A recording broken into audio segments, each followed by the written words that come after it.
So I went from 20% body fat to 10% body fat. Right now I'm sitting at 10% body fat right now in 2 months. So December 22, this is what I look like December 22, by the way. And this is how I look like right now. And right now I'm rocking fucking 10% body fat. I'm cool as fuck, bro. And one of the biggest things which got me to 20% body fat in the first place was what I call the 1 hour sedentary lifestyle. The 1 hour sedentary lifestyle is simply going to the gym for 1 hour and spending the rest of the day in your home. That's the worst thing which I possibly did, where I would go to the gym every single day, 1 hour, but I would be sitting in my room all day.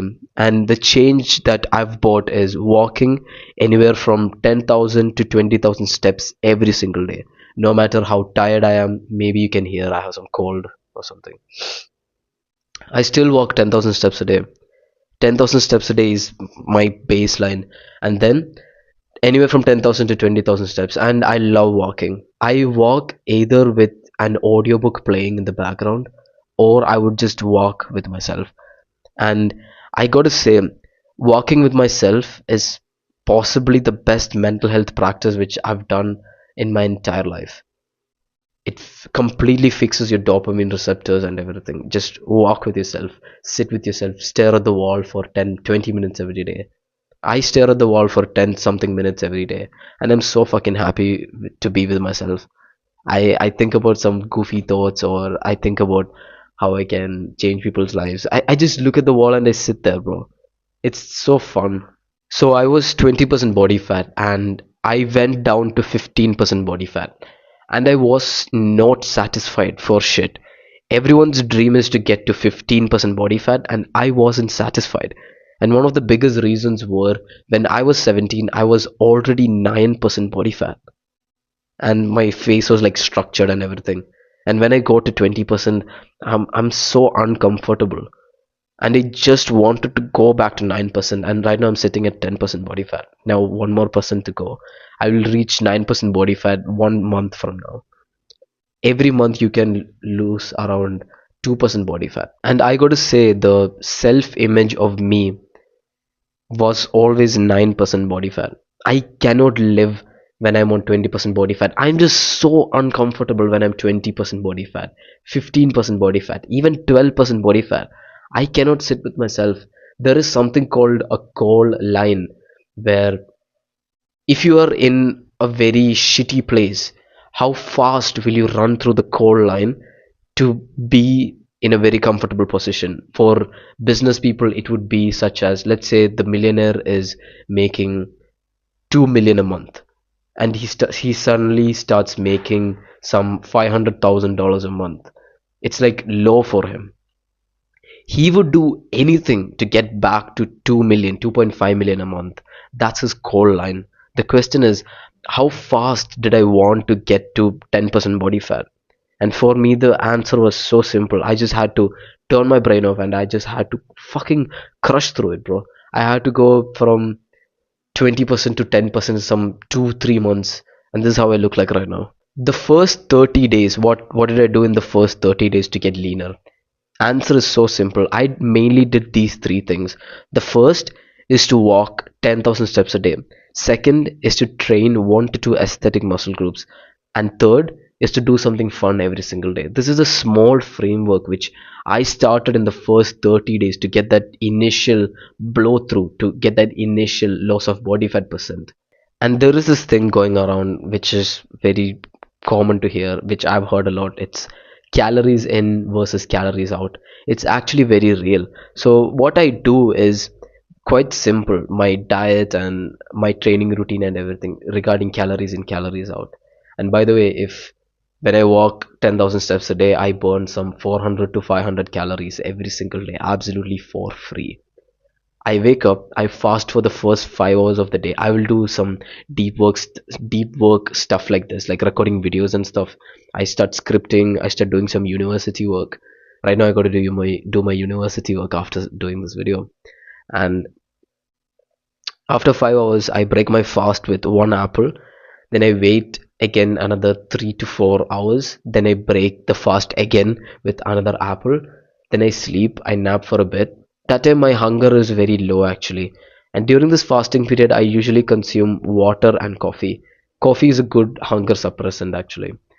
And then by 7 p.m., I will have my big meal, which consists of 12 eggs and one big sweet potato. So that's like about 700 something calories. And throughout the day, if you look, I have only consumed some 1700 calories, and I also have some dessert. I have some chocolate. I have no problem eating some chocolate because I have so many calories left. I don't have to skip on dessert. I always used to think when I was younger, I have to skip dessert. I have to go on a sugar cut if I am on a diet. Fuck no. That's not the truth. Whenever I am on a sugar cut, I go 3 days clean. The fourth day, I snap right back. I have something called Thought X, where the fourth day or something, I will have a bit of sugar. Then in my mind, I'm like, ah, fuck it. Anyways, I broke it. Why not have some more sugar? I consume more chocolate like that. And that's the worst position to be in, bro. And the easiest thing that I did to overcome that is simply eat something small every day. Have some dessert at the end of the night and have some portion control. Don't eat like 2 tubs of ice cream or something. Just have a bit, enjoy yourself, man. And my diet was relatively simple. I would consume 2000 calories a day and I would hit my protein. That's it. And I would have my carbs and fats. I tried everything. I tried cutting out carbs. I tried the keto diet, whatever the fuck it is. It turns out if you eat too much protein, your testosterone will go down. If you eat too less of carbs, your testosterone will go down. If you completely cut out of fat, your testosterone will go down. So I had to find this balance, and the balance was everything. Right now, my testosterone is through the roof. My soldier is saluting me every morning. I'm happy. I'm having this aggression to chase my goals as well. When there's this bit of testosterone that I have in myself, I have this zest to just chase my goals. I have this competitive mindset to crush my competition. That's what testosterone does. And to have good levels of testosterone and actually consuming carbs help my sleep as well. I used to be a big believer that carbs would completely destroy your sleep. Bunch of bullshit. Consume potatoes and rice. Please consume them. I'm telling you, I used to be in this phase where I wouldn't consume carbs. I thought it would be very bad. Please trust me, have some carbs. Cardio and weight training. The cardio which I did was walking. That's the only cardio which I did. Probably I'm going to get into sprinting. Oh yeah, I did walking and skipping to lose a lot of fat actually. I burned so many calories per day. And weight training, I followed something called RPT training, reverse pyramid training. Oh yeah, yesterday itself I hit my PR, which is 80 kg in the shoulder press machine, which is full stack for 8 to 10 reps. Then I did 50 kg on the barbell overhead press, shoulder press. I'm 55 kg by the way. That's like more than half my body weight. I'm strong as fuck, bro. And then what? And dumbbell press 20 kg one hand for one rep. I'm gonna do 2 reps the next time. Watch me, bro. Man, I'm fucking strong, and I train only 3 times a week, and I fast throughout the day, and I eat only one big meal a day. How cool is that? I don't even have to do that much. I train 3 times a day. I work all day. I love doing work. I enjoy with my friends. I go out. I socialize. I don't have to cut out on friends and stuff. And I'm going to be real. To achieve all of my goals, I had to go on a dopamine detox. I had to cut out all of the bullshit from my life. Sure, I had some candy here and there, but scrolling and binge watching and porn and all of this shit, man, I had to like cut out all of that shit to really grind on my goals. Because when you really cut out all of these instant gratification activities, there is this zest that I have to just chase my big goals. I have this zest and I can't just explain it, bro. Like, it's so fucking so nice, man, when you have your dopamine baseline like so high. It's so good, man. Regarding self-doubt, temptation and cravings, I faced a lot. Whenever I hopped on like a sugar cut, I would say to myself, I'm never going to eat sugar again. and I had a lot of cravings. The moment I hopped on this program, which I have right now, where I eat something small every day, I have zero cravings. I don't use my willpower regarding diet at all. Zero willpower required, and I'm getting leaner every single day, absolutely for free. If you get in the steps right and have the diet right and you train properly, that's enough. 3 times a week, enough. You'll be strong, you'll be ripped, you'll be aesthetic. And there were some mental tools that I've personally used to build that consistency, and there are main two things which I followed. The first is long term thinking, and the second is the power of now. Long term thinking is what I thought. I just accepted. I just accepted when I was 20% body fat that I am fat and I have to lose the 10% body fat to be lean again. I had to fix my mindset. I accepted it and everything changed. And I was present in the moment. I enjoyed the journey. I enjoyed the journey from fat to fit. I enjoyed everything. Enjoy the journey. That's the only mental tool which you need. Think long term. Think that 10 years from now you're gonna have abs. You're gonna build that aesthetic physique. That's how I thought for myself. There is a secret sauce for consistency, and the secret sauce is changing the definition of consistency. At the end of the day, we are the stories that we tell ourselves. And the story of consistency, which I've told myself, is consistency is simply not giving up. If I am dedicated on reading a book and I don't read for 2 days and I read the third day, I am still consistent. I'm still doing the habit. Consistency is not going through the habit over and over and over again every single day. It's simply not giving up.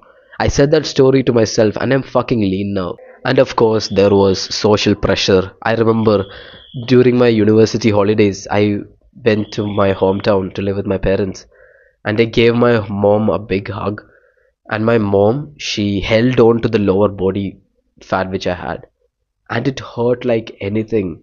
I've never experienced that in my life ever before. She held on to my lower belly body fat. That hurt. And my friends, they would come hit my tits and everything, and they would touch my stomach. I felt so insecure. That's where my core line fucking showed up. I was saying to myself, I cannot go through this shit anymore. I have to get to 9% body fat. I cannot afford to have any belly fat anymore. Belly fat is so fucking gay. Like, men these days, whenever I look at them, they all look like little girls. They look like a 3 out of 10 Western girl. That's how they look like. They have this fucking belly fat hanging out of their bodies. Like, what the fuck is that? When I look at them, I swear, well, they look obese. They have gynecomastic tits as well. Sure, there are gym bros with gynecomastia and they have like good pecs and whatever. But bro, 99% of people who I see on the street, especially, I can't help but look at them like, ugh, like how did they let themselves go like that? And of course, I'm still not done. I have more to go. I have more dreams to chase. I have more stuff to overcome. I have so much shit to chase, man. Click and watch this video, and the top link in the description is a free course for you. And make sure you subscribe to this beautiful, beautiful brotherhood. And remember, become simply the all-rounder. Goodbye. Mwah.